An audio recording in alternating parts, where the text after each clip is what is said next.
జై శ్రీమన్నారాయణ.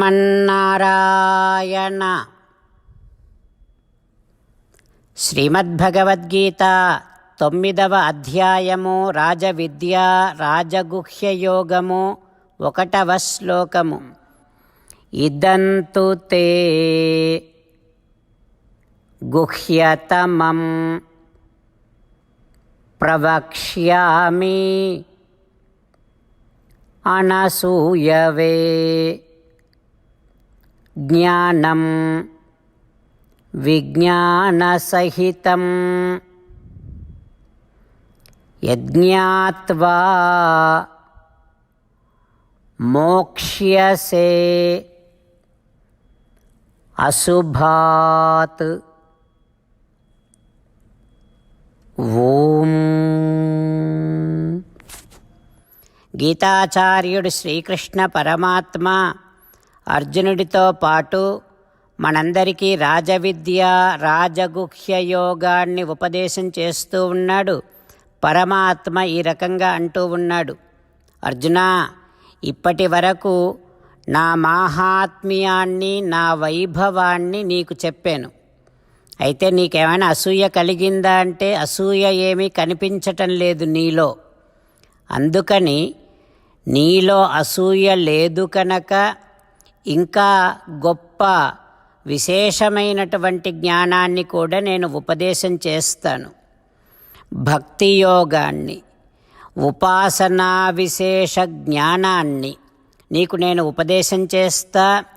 దానిని విని అనుష్ఠానము కనుక చేస్తే, ఆచరిస్తే, ఇక నువ్వు నన్ను పొందటము కోసమని మధ్యలో ప్రతిబంధకముగా ఉన్న పాపాలన్నీ తొలగిపోతాయి అంటూ శ్రీకృష్ణ భగవానుడు తన వైభవాన్ని గుర్తించిన తర్వాత మనలో అసూయ కలగకూడదు అని సూచిస్తూ ఉన్నాడు.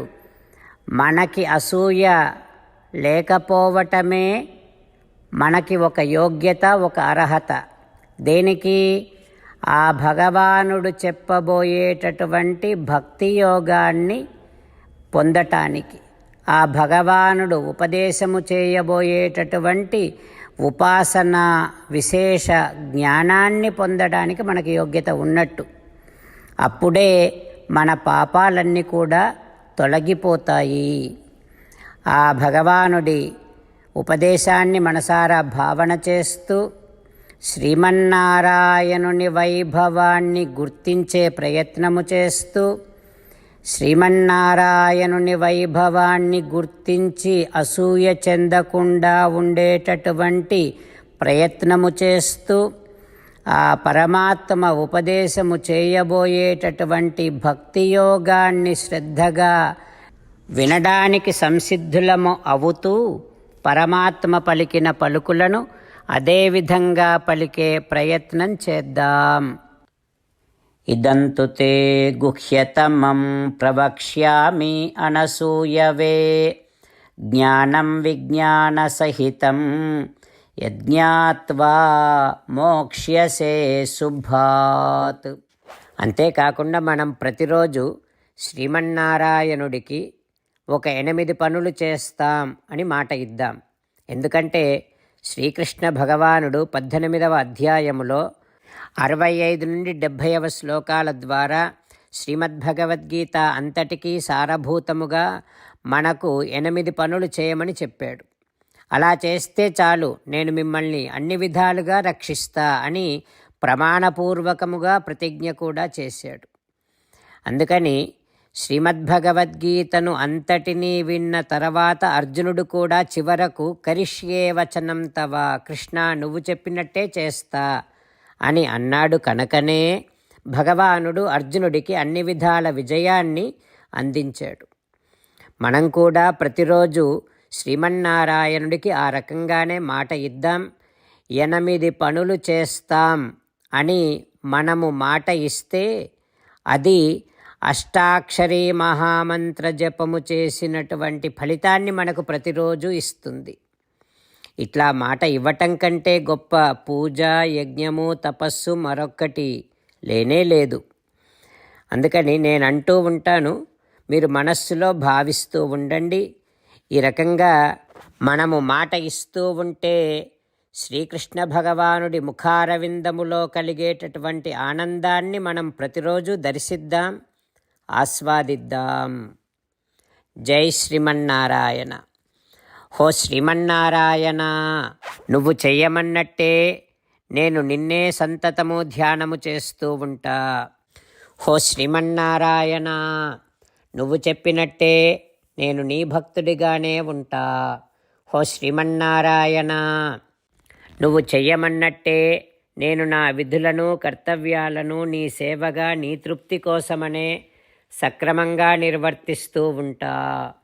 హో శ్రీమన్నారాయణ, నువ్వు చెప్పినట్టే నేను నీవాడిని అనే మహావిశ్వాసముతో నీకే నమస్కరిస్తూ ఉంటా. హో శ్రీమన్నారాయణ, మామేకం శరణం వ్రజ, నన్ను ఒక్కడిని మాత్రమే శరణు వేడుకో అని నువ్వే అన్నావు కనుక నేను నిన్ను ఒక్కడిని మాత్రమే శరణు వేడుకుంటా.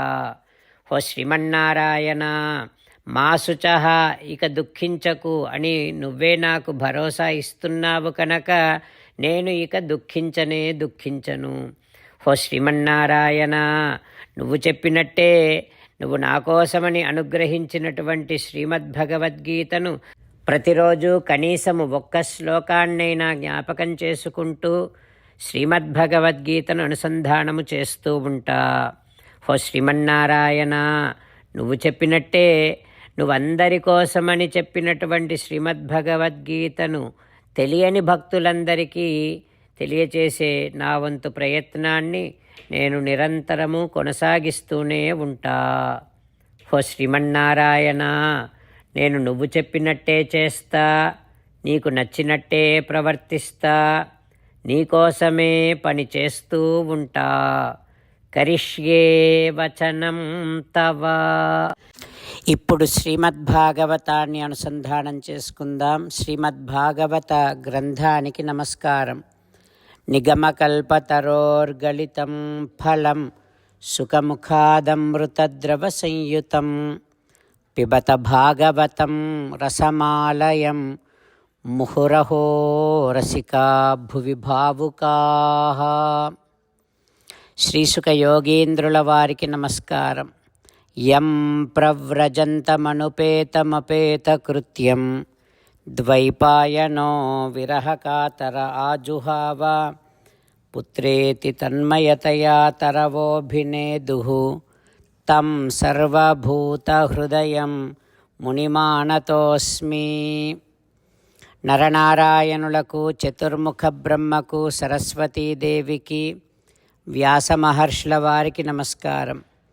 నారాయణం నమస్కృత్య నరం చైవ నరోత్తమం దేవీం సరస్వతీం వ్యాసం తతో జయం ఉదీరయేత్. శ్రీమద్భాగవతము దశమస్కంధము 10వ స్కంధము 77వ రోజు. సూత మహానుభావుడు శౌనకాది మహర్షులందరికీ ప్రవచనం చేస్తూ ఈ రకంగా చెబుతూ ఉన్నాడు. ఓ మహర్షులారా, శ్రీసుఖయోగీంద్రుల వారు పరీక్షిన్నరేంద్రుడికి శ్రీమద్భాగవతాన్ని ఉపదేశం చేస్తూ ఇలా చెబుతూ ఉన్నాడు. ఓ పరీక్షిన్నరేంద్ర, శ్రీకృష్ణుడు బాలకృష్ణుడు పూతనను సంహరించి ఆ పూతన వక్షస్థలం మీద ఏమాత్రమూ భయము లేకుండా ఆడుకుంటూ ఉన్నాడు. అది చూచి గోపికలంతా భయపడి వెంటనే ఆ బాలకృష్ణుడిని బయటకు లాగి ఎత్తుకున్నారు. ఆ తర్వాత యశోదా రోహిణీభ్యాం తాహ సమం బాలస్య సర్వతః రక్షాం విదధిరే సమ్యక్ గోపుచ్చభ్రమణ ఆదిభిః. యశోదా రోహిణి ఇద్దరూ కలిసి ఇతర గోపికలతో పాటు ఆ బాలకృష్ణుడిని మూపు చేర్చుకొని సంస్పర్శించి ఊరార్చుచున్ గోలాంగూలము ద్రిప్పి గోవురజమున్ గోమూత్రముంజల్లి తద్బాలాంగముల గోమయంబులదిరి ఆ 12 నామంబులన్. గోమూత్రేణ స్నాపయిత్వా రక్షాం చక్రుశ్చ శకృత ద్వాదశాంగేషు నామభిః. ఆ యశోద, రోహిణి ఇద్దరూ ఇతర గోపికలతో బాలకృష్ణుడిని హక్కున చేర్చుకున్నారు, గుండెలకు హత్తుకున్నారు, గోమూత్రముతో స్నానము చేయించారు, గోధూళిని ఒళ్ళంతా రాశారు, గోమయముతో తిలకధారణ చేసి ఆ బాలకృష్ణుడి శరీరములోని 12 భాగములలో 12 భగవన్నామములను అనుసంధానము చేస్తూ ఆ గోమయాన్ని ఆ బాలకృష్ణుడి శరీరము మీద 12 చోట్ల పూశారు. ఆ రకంగా యశోదారోహిణులు, గోపికలు అందరూ కలిసి బాలకృష్ణుడికి రక్ష పెడుతూ ఉన్నారు. ఆ తర్వాత గోపికలు ఆచమనం చేసి తమ దేహాన్ని, హస్తములను ప్రక్షాళన చేసుకొని తర్వాత బాలకృష్ణుడి యొక్క దేహాన్ని కూడా శుద్ధి చేశారు. ఆ తర్వాత ఏం జరుగుతుందో రేపు తెలుసుకుందాం. ఓం శ్రీకృష్ణ పరబ్రహ్మణే నమః. ఓం అస్మద్గురుభ్యో నమః. ముకుందమాల. కృష్ణో రక్షతు నో జగత్రయగురుః. కృష్ణం నమస్యామ్యహం. కృష్ణేనామరశత్రవో వినిహతాః. కృష్ణాయ తస్మై నమః. కృష్ణాదేవ సముత్థితం జగదిదం. కృష్ణస్య దాసోऽస్మ్యహం. కృష్ణే తిష్టతి విశ్వమేతదఖిలం. హే కృష్ణ సంరక్ష మాం. శ్రీమద్భగవద్గీత 9వ అధ్యాయము 1వ శ్లోకము. ఇదంతు తే గుహ్యతమం ప్రవక్ష్యామి అనసూయవే. జ్ఞానం విజ్ఞానసహితం యజ్ఞాత్వా మోక్ష్యసే శుభాత్.